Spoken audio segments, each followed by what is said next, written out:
My father was a drinker. Like a leper. Why so serious?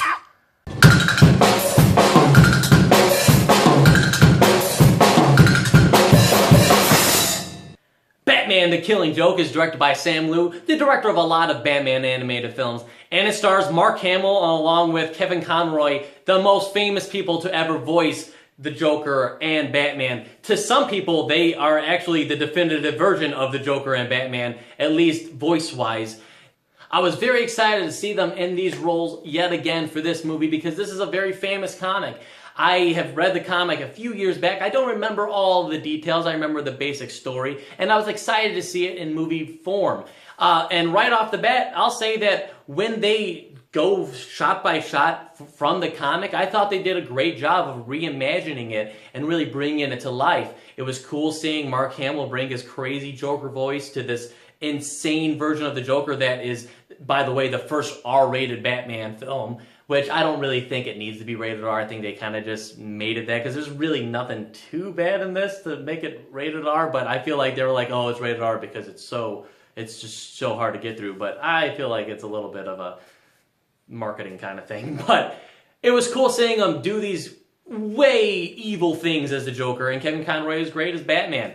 And so I thought they did a really good job of being these characters yet again. They obviously have great chemistry as these two characters, and every time that they were together and had like the back and forth, I thought it worked great. Besides that, I feel like the movie is a little bit lackluster. The movie spends almost the first third of it with this random story that they threw in there to give development to Barbara Gordon because she's a big part of the story later on, but they wanted to develop her character and get you introduced to her, and so they spent all this time on Batgirl that is like takes forever, and it's somewhat exciting to watch, but you're like just waiting for the Joker to show up because it's the Batman the Killing Joke. If anything, this is the Joker story and that's what you want to see, but then you have to spend forever waiting for him. It's like, well, what is happening, you know? They obviously just did that to make it a longer running time because they wanted to make it like an actual movie.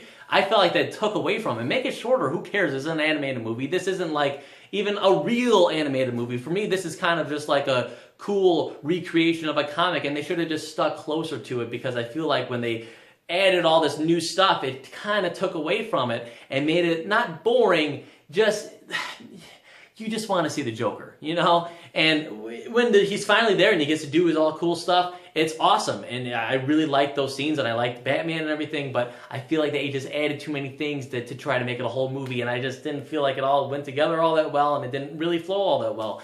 And what I'll say is, for me, I kind of struggled with this movie because I enjoyed watching it. It's cool to see Batman no matter what. Even if the movie sucks or it's Adam West and he's making crazy, insane jokes and things, I love watching Batman. I love the character. I love the Joker. So anytime that I get to watch these characters, I enjoy it. But just watching this as a movie, I feel like it's not all that good. It's kind of a... like the animation isn't always great. It's kind of actually really bad at some time. If you are a Batman fan, you love the comic, that you'll enjoy it. It'll be good enough, and you'll have no problem watching this thing and like being like, oh, I remember that in the comic. I remember that. Oh, that was so cool to see that. But if you're just a casual fan, you watch this thing, I don't think you're really gonna like it all that much, and you're kind of waiting for the Joker to show up throughout the whole thing.